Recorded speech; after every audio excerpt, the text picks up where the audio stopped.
Uma boa noite a todos, a graça e a paz de Jesus aos irmãos. Muito bem, estamos em Romanos capítulo 6 e eu queria convidar você a orar comigo antes de lermos a palavra de Deus. Deus nosso Pai, te damos graças pela tua presença conosco, te damos graças pelo teu Santo Espírito que está em nós, sobre nós, no meio de nós. Que o teu Espírito Santo nos guie à tua verdade, nos dê a tua palavra. E que este encontro contigo, pela tua palavra, faça diferença em as nossas vidas. Dá-nos nessa noite uma experiência contigo. Nós te pedimos, ó Pai, afeta a nossa maneira de pensar, de sentir, de viver. Toca a nossa vontade, toca o nosso coração, a nossa consciência, a nossa mente, abre o nosso entendimento para o teu evangelho, a tua boa notícia, e pelo teu Espírito dá consequência nas nossas vidas daquilo que o Senhor nos dará hoje à noite pela tua palavra. Te pedimos assim, Pai, que a tua palavra alcance aquele mais displicente, mais reticente, mais distante do Senhor, mais incrédulo, mais desesperançado, que a tua palavra vá buscar aqueles que são teus nessa noite para a tua glória. Te pedimos assim, Pai, em nome de Jesus. Amém. Amém. Romanos capítulo 6, verso 23. O salário do pecado é a morte, mas o dom gratuito de Deus é a vida eterna em Cristo Jesus, nosso Senhor. O salário do pecado é a morte, mas o dom gratuito de Deus é a vida eterna em Cristo Jesus, nosso Senhor. Vamos repetir juntos? O salário do pecado é a morte, mas o dom gratuito de Deus é a vida eterna em Cristo Jesus, nosso Senhor. Amém. A cruz de Cristo é a árvore da vida plantada no Monte Calvário. A cruz de Cristo é a árvore da vida plantada no Monte Calvário. Quando eu li esta expressão do Santo Ofício da Cruz na tradição ortodoxa, cristã ortodoxa oriental, eu logo imaginei que esta frase, esta declaração, a cruz de Cristo é a árvore da vida plantada no Calvário, bem poderia ser um resumo de toda a teologia do apóstolo Paulo nesta carta aos Romanos. Porque lembremos que, conforme a narrativa bíblica, no Gênesis, o ser humano, ele não está diante do bem e do mal. Lá no Jardim do Éden, o dilema humano não é escolher entre o bem e o mal, e ele escolheu o mal. A narrativa bíblica diz que no Jardim do Éden, o ser humano estava diante de duas árvores: a árvore do conhecimento do bem e do mal e a árvore da vida. Portanto, a escolha era não entre o bem e o mal, mas sim entre a morte e a vida.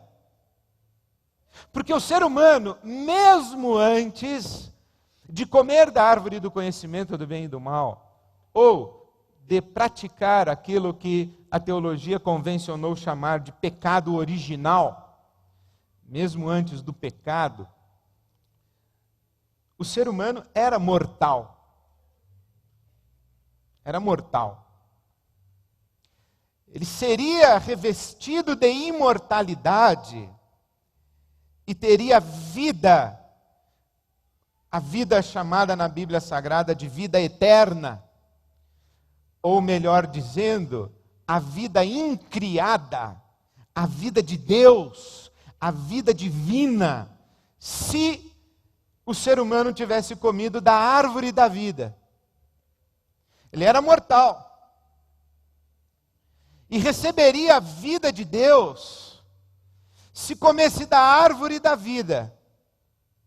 E ao comer da árvore da vida, o ser humano estaria dizendo ao Criador: eu reconheço que não tenho vida em mim mesmo, e que a vida que tenho, a tenho porque recebo de tuas mãos.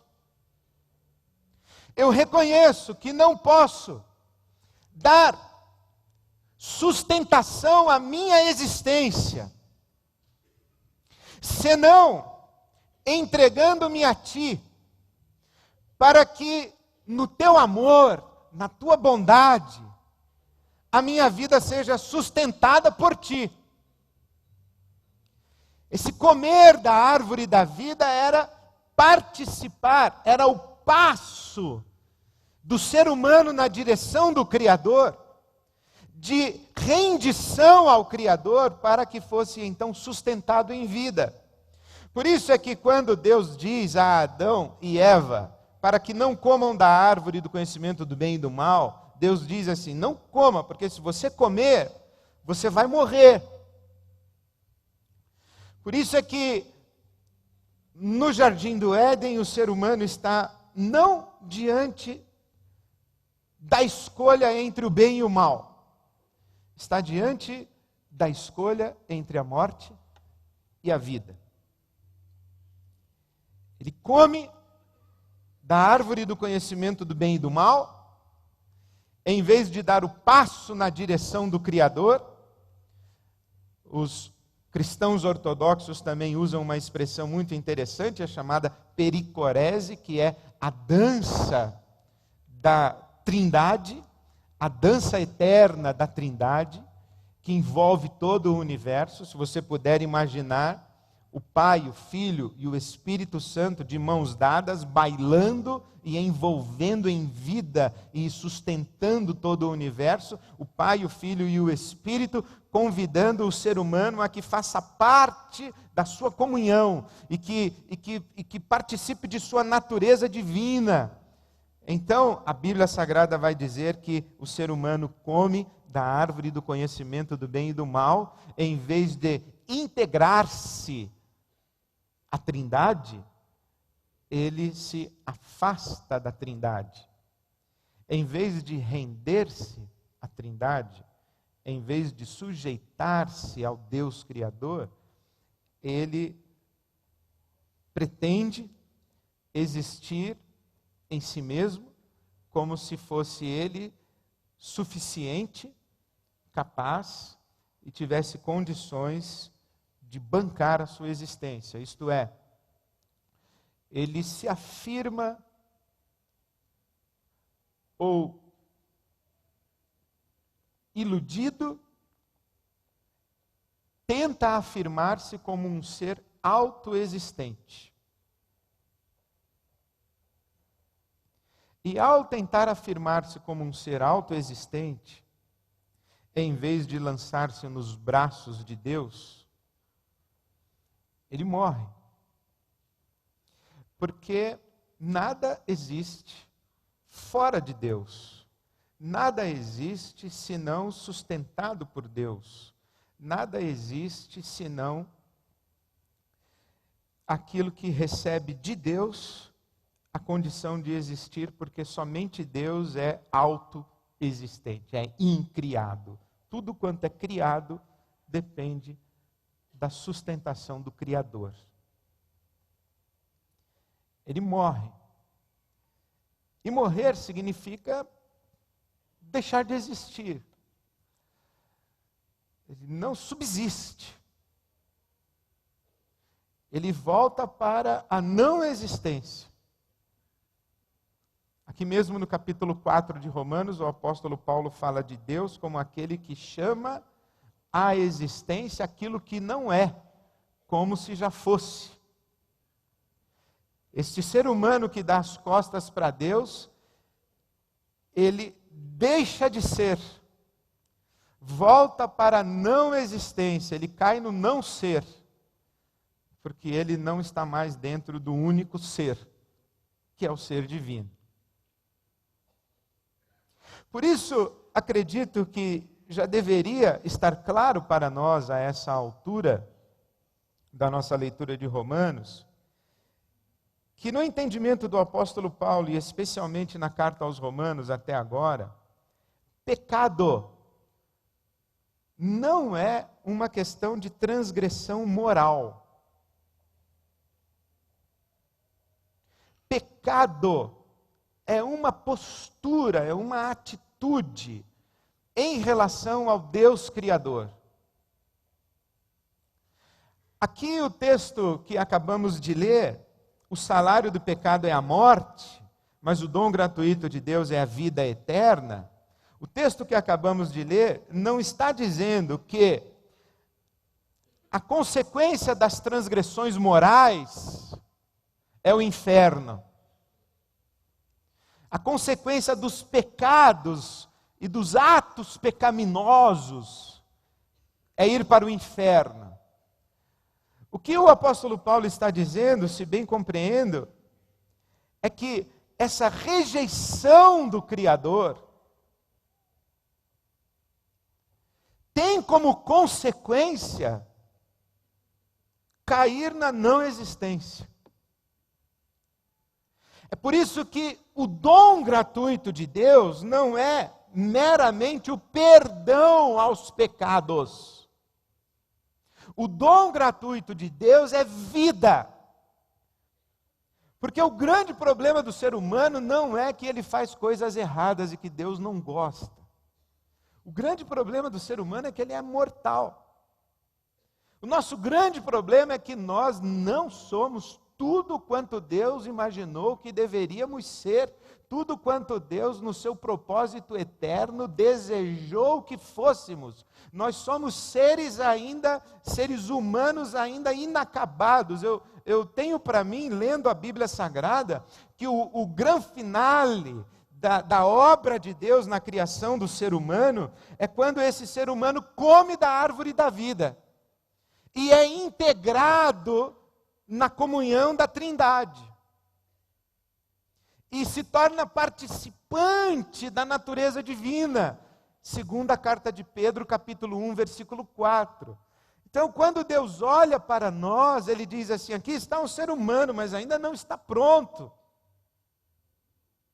E ele será plenificado quando comer da árvore da vida. Mas ele não comeu da árvore da vida, ele deu as costas para nós e foi embora. E ele então ficou condenado a existir como ser inacabado. Ficou condenado a existir não apenas como ser inacabado, mas como um ser que está fadado inexoravelmente à morte. Porque ele só pode ter vida se estiver conosco. Longe de nós não poderá continuar existindo. A morte vai acabar com ele. E esse é o nosso dilema. Por isso é que Jesus vem como ser humano, e como ser humano ele tem o caminho oposto do caminho de Adão. O caminho de Jesus não é dizer não ao Pai. O caminho de Jesus é o caminho de dizer sim ao Pai. É isso que Jesus faz.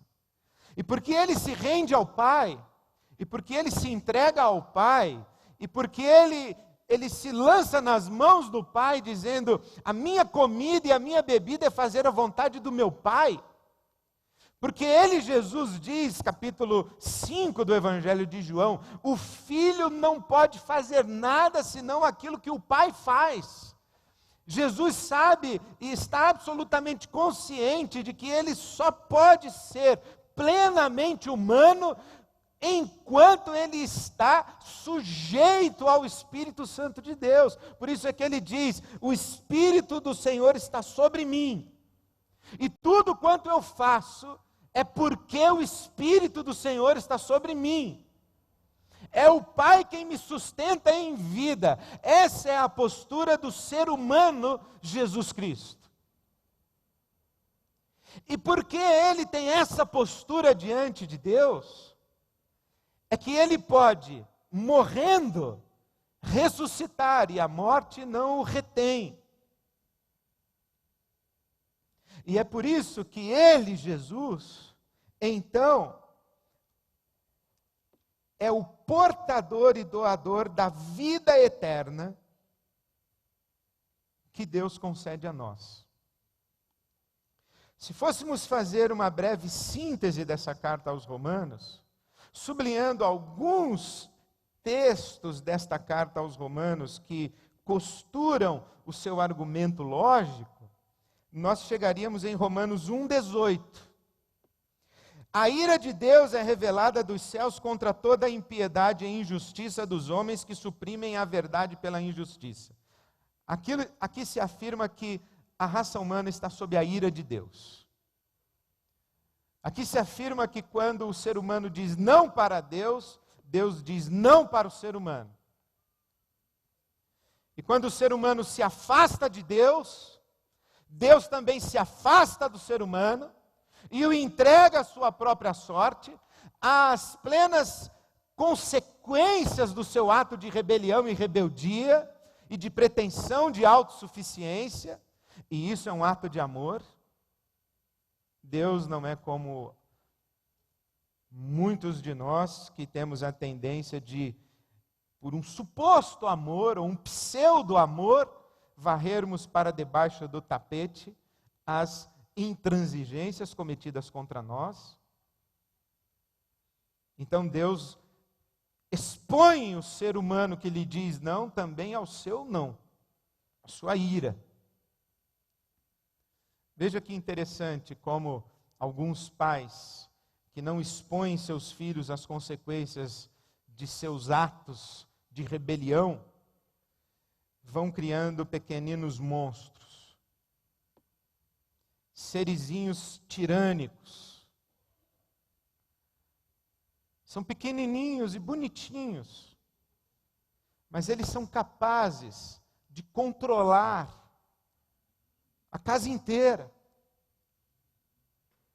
E papai e mamãe não põem limites e não expõem os filhinhos e protegem os filhinhos a título de amor. E vão resolvendo os problemas dos filhinhos, e vão resolvendo os problemas dos filhinhos. E os filhinhos continuam se julgando deusinhos. Eles acham que eles podem tudo, que o mundo gira ao seu redor.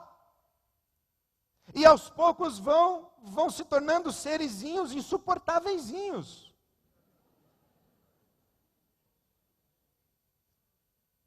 Mas não é assim que Deus faz. Então Romanos 1,18 diz: você me disse não. Você está sendo prepotente de me dizer não. Então eu também lhe digo não. Vamos ver onde isso vai dar. Vamos ver onde isso vai dar e se você vai se enxergar. E enxergar e entender que você não pode me dizer não. Depois nós chegamos a Romanos capítulo 3, que responde à pergunta de quantos seres humanos disseram não para Deus. De acordo com a Bíblia Sagrada, todos. Romanos capítulo 3, versículo 10. Não há nenhum justo, nenhum sequer. Não há ninguém que entenda e ninguém que busque a Deus. Todos se desviaram, tornaram-se juntamente inúteis. O que é inúteis? Não é inútil, você não presta para nada, não. É inútil no sentido de sem consistência, sem sustentação, vazios. Quem disse não para Deus? Todos. A pergunta então é como é que a gente volta para Deus? E como é que a gente reata a nossa relação com Deus? Capítulo 3, versículo 20. Ninguém será declarado justo diante de Deus, baseando-se na obediência à lei. Em outras palavras, o apóstolo Paulo está dizendo, não é possível voltar. Nenhum ser humano é capaz de responder a Deus em plenitude e fazer a vontade de Deus perfeita, para comparecer diante de Deus reivindicando recompensas pelos seus próprios méritos. Paulo está dizendo, não é possível voltar. Não há nada que nós possamos fazer para conquistarmos o favor de Deus novamente. Então chegamos a Romanos capítulo 3, versículo 21. Agora se manifestou uma justiça que provém de Deus, independentemente da lei, da qual testemunham a lei e os profetas. Justiça de Deus mediante a fé em Cristo Jesus, para todos os que creem. Não há distinção, pois todos pecaram e estão destituídos da glória de Deus, afastados de Deus, longe de Deus, sendo justificados gratuitamente por sua graça, por meio da redenção que há em Cristo Jesus. Deus ofereceu a Cristo Jesus como sacrifício para propiciação ou em nosso lugar, mediante a fé pelo seu sangue, demonstrando a sua justiça. Em sua tolerância havia deixado impunes os pecados anteriormente cometidos, mas no presente demonstrou a sua justiça, a fim de ser justo e justificador daquele que tem fé em Jesus. Esse texto fica absolutamente iluminado no capítulo 5, versículo 18.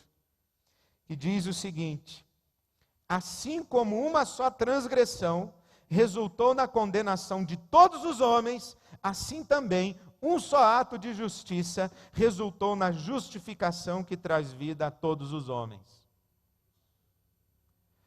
O que o apóstolo Paulo está dizendo é que um de nós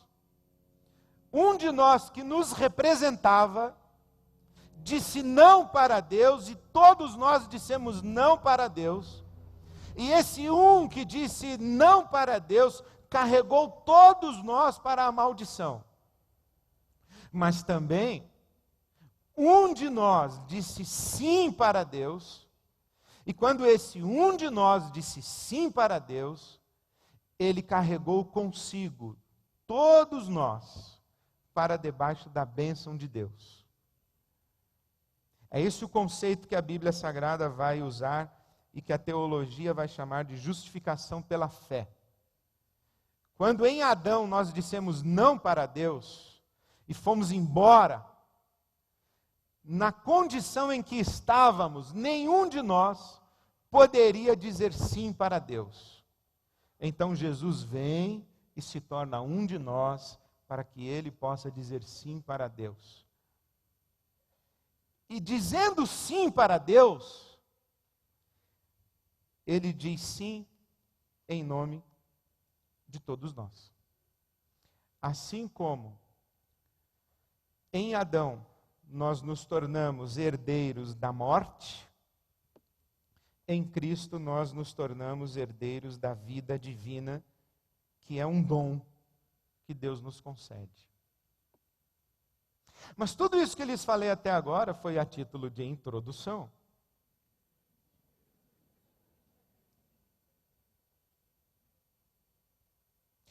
Porque em termos assim, práticos, não nos diz respeito. Nós poderíamos, tendo ouvido tudo isso e todo esse raciocínio do apóstolo Paulo, nós podemos dizer assim: pô, valeu então aí, Adão, ferrou com a gente. E aí depois a gente fala: pô, valeu aí, Jesus, livrou a nossa. Então, vamos embora. Porque, como eu já lhes disse, ninguém chegou na sua casa quando você era pequenininho, ou adolescente, ou quando chegou na idade da razão, e falou assim: então, você quer dar uma cuspida na cara de Deus ou quer adorá-lo? Ninguém perguntou isso para você. E também, se nós seguirmos a lógica da Bíblia Sagrada, dessa coisa do homem dizer não para Deus, dizer sim para Deus e tal, nós poderíamos chegar aqui a uma conclusão muito interessante de ouvir tudo isso e falar assim para Deus: Deus, mas desculpa aí eu falar assim, mas quem foi que pediu para o Senhor me criar? Eu não pedi. O Senhor me criou porque quis. E mais, hein? Quem foi que pediu para o Senhor me salvar? Eu não pedi. Por que o Senhor não deixou eu morto lá, não existente? Aí Deus diz assim: bom, eu criei você num ato de amor, para você viver comigo, e em Adão você disse não para mim. Pois então, por que o Senhor não ouviu o não e ficou por isso mesmo? Por que o Senhor mandou seu filho aqui? Eu não pedi nada disso, para vencer a morte,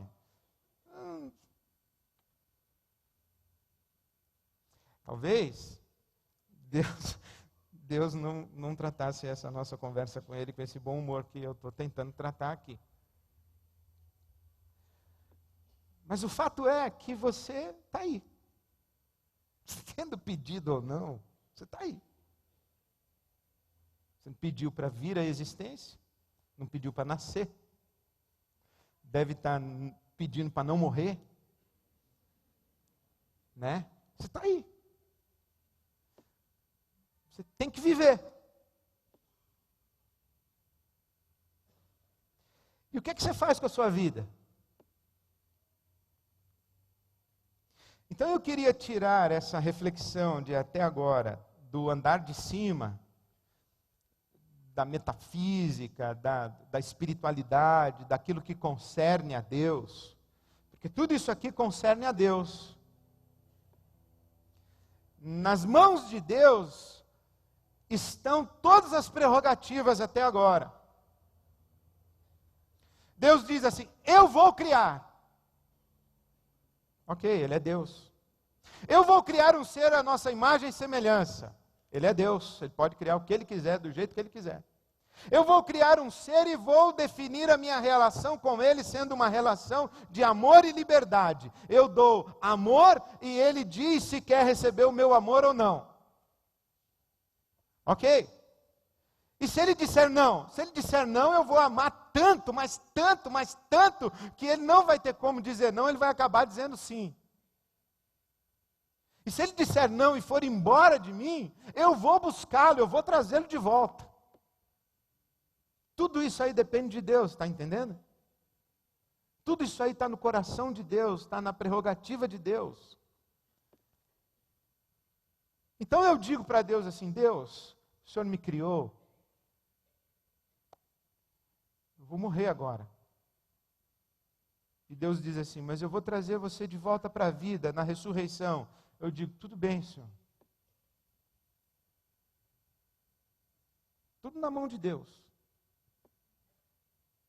Agora, o que é que diz respeito a nós? Como é que a gente responde a essa realidade aqui? O que diz respeito a nós é que nós já nos demos conta que existe um jeito de ser humano e que há uma maneira de existir que se parece muito com a morte e uma maneira de existir que se parece muito com a vida. Há um existir humano que mastiga um gosto de morte o tempo inteiro. Que mastiga uma angústia amarga o tempo inteiro. Há uma maneira de ser humano que se caracteriza como uma infelicidade crônica, uma insatisfação perpétua, uma rotina densa e ruim que faz da existência um fardo, um peso, que é a sombra da morte esmagando assim a gente. E há um jeito de ser humano e de existir que se parece com vida. E quando a gente experimenta esse jeito de existir que se parece com vida, esse diálogo que eu acabei de fazer aqui anteriormente e imaginar, ele se torna absolutamente despropositado, porque quando a gente experimenta a vida mesmo, essa vida eterna, essa vida divina, esse poder da ressurreição, a gente diz assim: Deus, muito obrigado porque o Senhor me criou, porque o Senhor me chamou à existência, muito obrigado.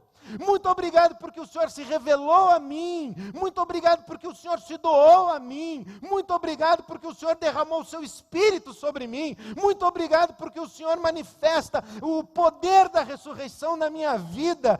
Eu estou maravilhado, encantado. Eu não tenho palavras para expressar a minha gratidão, a minha adoração e te dar louvor. Eu quero isso e quero mais. Eu quero muito mais disso. Eu quero vida, mais vida, mais vida. Eu quero vencer a morte. eu quero continuar para sempre, eu quero mais de ti, eu quero te conhecer mais. Então, essa ideia de, tudo bem, o Senhor me criou, por que não... Isso desaparece quando a gente experimenta, ainda que por frações e por mínimas porções, frações de tempo e por mínimas porções, isso que a Bíblia chama de vida e vida divina. Então, qual é esse jeito de existir que se parece com a vida e que faz a gente levantar as mãos para os céus em gratidão e adoração a Deus? Porque Ele, num gesto de amor, nos criou e nos chamou à existência. Eu penso que há 2 textos da palavra de Deus que lançam luzes sobre isso. O primeiro é o convite que Jesus nos faz em Mateus 16. Mateus 16, versículo 24. Ele diz assim: se alguém quiser acompanhar-me, negue-se a si mesmo, tome a sua cruz e siga-me. Pois quem quiser salvar a sua vida, a perderá. Mas quem perder a sua vida por minha causa, a encontrará. Mateus capítulo 16, os versículos 24 e 25. Quem quiser me acompanhar, negue-se a si mesmo, tome a sua cruz e siga-me. E Filipenses, capítulo 2, a partir do versículo 5.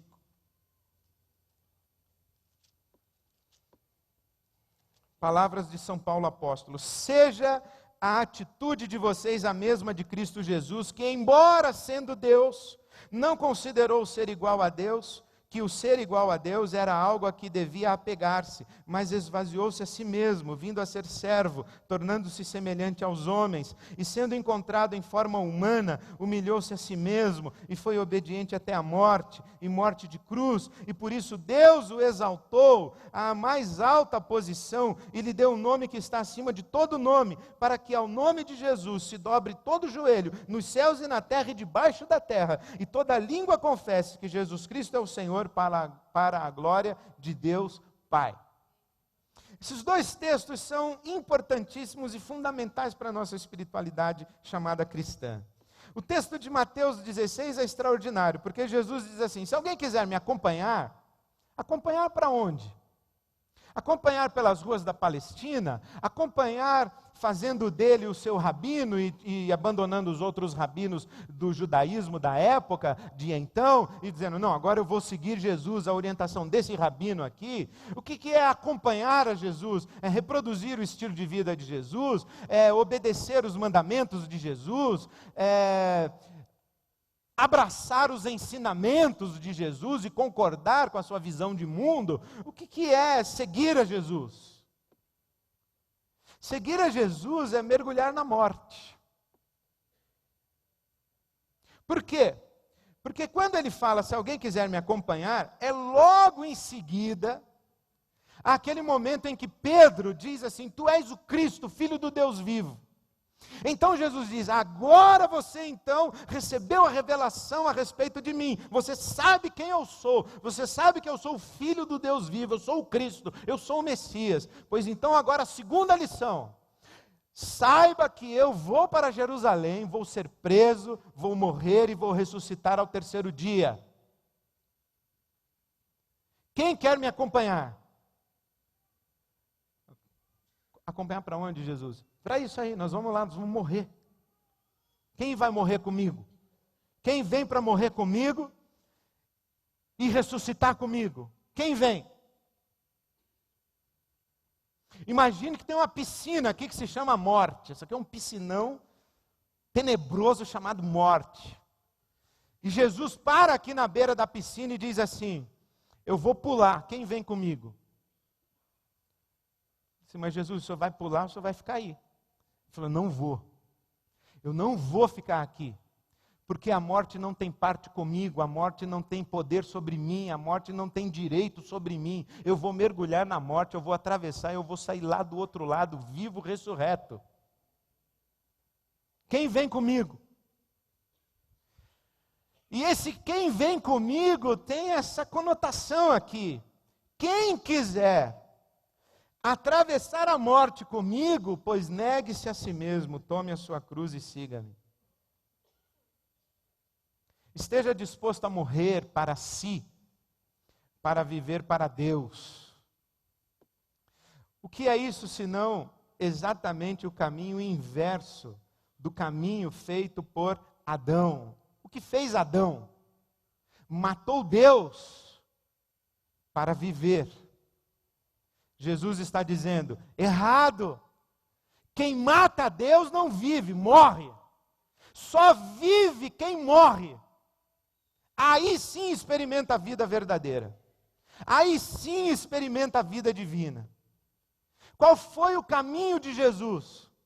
Era Deus, esvaziou-se, humilhou-se, tornou-se homem, como o homem tornou-se servo, como o servo tornou-se obediente até a morte, morte de cruz, e então Deus o exaltou e deu a ele o nome acima de todo nome.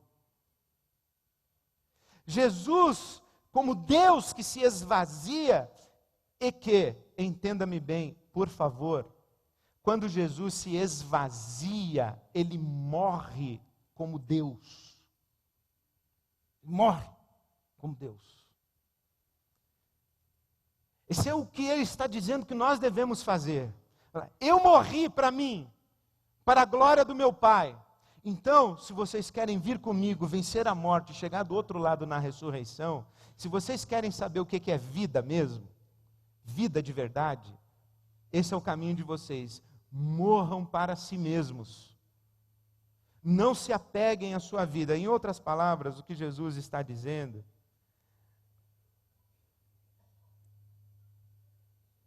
é que a única alternativa que nós temos para um existir humano que se aproxima do que se chama na Bíblia Sagrada vida, a única alternativa que temos é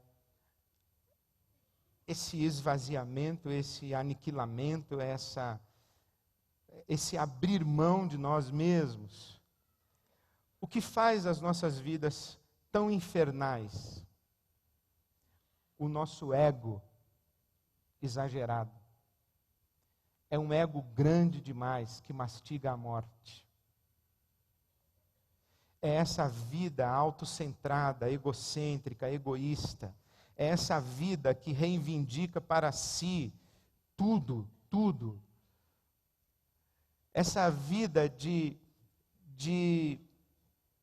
eu tenho direitos, eu mereço, eu não mereço. Nós vivemos com um clamor do nosso eu, reivindicando muito, exigindo demais, com desejos demais, com necessidades demais, com perguntas demais, dizendo para Deus, o Senhor não está funcionando direito na minha vida. A minha mulher não funciona direito na minha vida, ela não me entende, Senhor. Ela não me faz feliz, ela não me faz um homem realizado.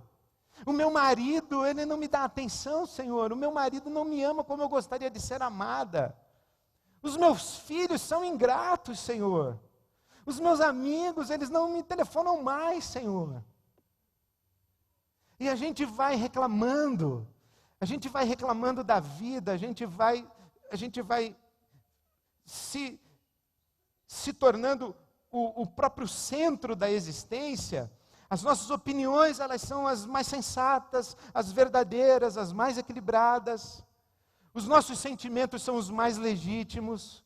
Se você estivesse no meu lugar, você saberia o que eu estou sentindo. As nossas vontades, elas são razoáveis. Eu não estou pedindo nada demais. Só estou pedindo o que qualquer ser humano pediria. Mas a gente tem vontade demais, desejo demais, e reivindica demais, exige demais de Deus, da vida, dos outros. E é isso que é um inferno para nós, porque nem a vida, nem Deus, nem os outros existem para satisfazer a nossa fome. as nossas vontades, os nossos desejos, os nossos sonhos, realizar as nossas mais maravilhosas expectativas, inclusive legítimas. Se tem uma coisa que a gente tem que engolir em seco, é que o universo não está nem aí se a gente está feliz ou infeliz. Na rua, as pessoas não estão nem aí se a gente está feliz ou infeliz, elas são capazes de dar tiro na gente porque viram primeiro a vaga no estacionamento. Em termos práticos, olha, eu não estou falando em termos metafísicos, hein? Eu não estou dizendo assim, olha, negue-se a si mesmo que você então vai chegar no céu. O que eu estou dizendo é uma outra coisa. Se você vai para o céu ou não vai, eu acredito até que você vai, porque Jesus vai levar você. Mas o que eu estou falando é, se você quer ter uma vida menos infernal, se você quer mastigar menos esse gosto de morte na sua boca, morra, diminua-se, aniquile-se, sirva, não reivindique, não exija, não imponha, sirva, doe-se. Porque essa é a grande questão, que as transgressões morais que a gente comete e pratica, elas são, assim, vergonhosas. Ainda bem que você não conhece as minhas, mas eu tenho vergonha, mas eu tenho mais vergonha. É quando o Espírito de Deus sussurra no meu coração, assim, de como você é vaidoso, como você é orgulhoso, como você é egoísta, como você não é capaz de sair do seu caminho para encontrar alguém, como você não é capaz de conviver com seus desejos contrariados, como você se acha o centro do mundo, Ed René. Tenha paciência, cresça. É por isso que você vai dormir emburrado toda noite, é por isso que você fica angustiado o dia inteiro, porque você é orgulhoso demais, você é egoísta demais, a sua vida é um inferno por causa disso. O cara passou por mim e nem me deu bom dia. Aí eu estrago o seu dia, porque o cara não te deu bom dia. Você poderia chegar para ele e falar assim, irmão está um pouco distraído hoje, está um pouco... Posso ajudar? Posso servir você? Eu sinto que você está um pouco irritado.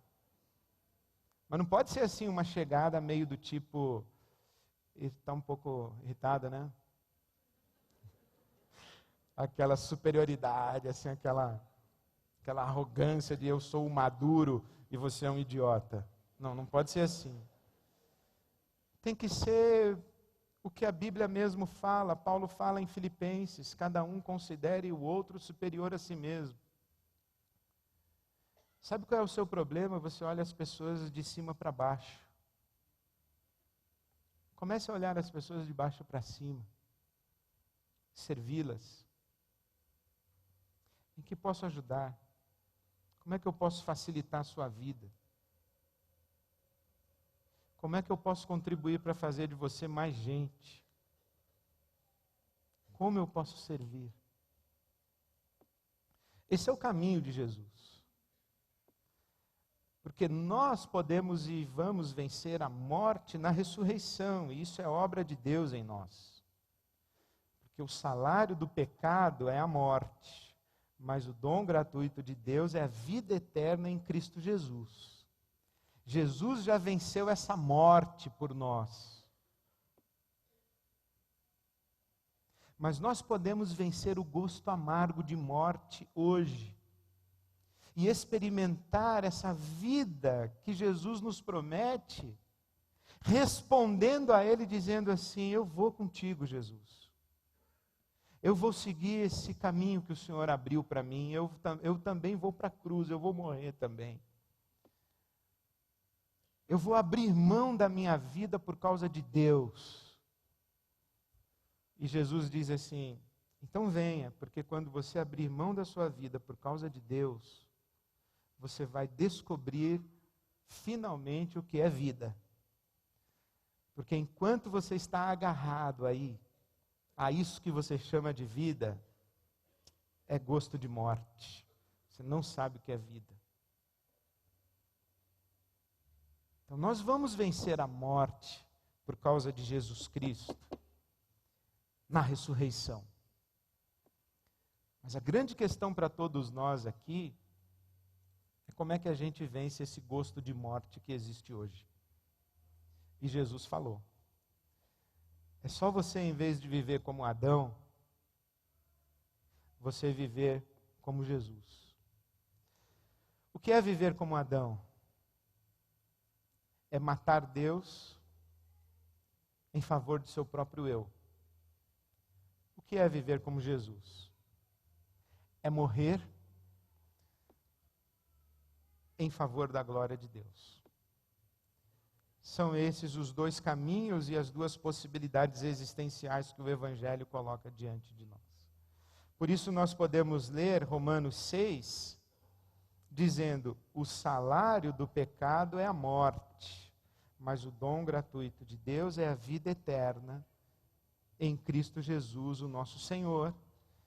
E podemos dizer, a consequência de dizer não para Deus é cair na não existência. Mas no amor de Deus, Jesus Cristo vai nos buscar de novo na não existência e nos dar da árvore da vida.